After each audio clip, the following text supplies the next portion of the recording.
তেল দিলাম, শুকনো লঙ্কা, জিরে দিয়ে দিলাম, লবণ দিয়ে দিই, হলুদ দিয়ে দিলাম, লবণ দিলাম, দিলাম দিলাম গুঁড়ো দিয়ে দিলাম।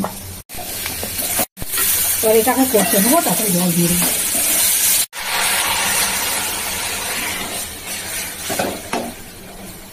বলে একটু ঝোল ঝোল রাখুন। হ্যাঁ, এবার একটু মিষ্টিটা, একটু পরিমাণটা বেশি মিষ্টি দিতে হয়, আম আছে তো।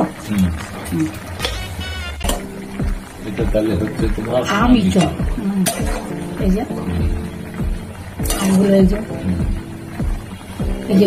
ঝোল ঝোল রাখবে। হ্যাঁ হ্যাঁ, ভাতে মাখিয়ে খেতে দারুণ লাগবে এই রোদের দিনে। আচ্ছা, ঠিক আছে। হ্যাঁ, তোমার আমিচোর তাহলে কমপ্লিট।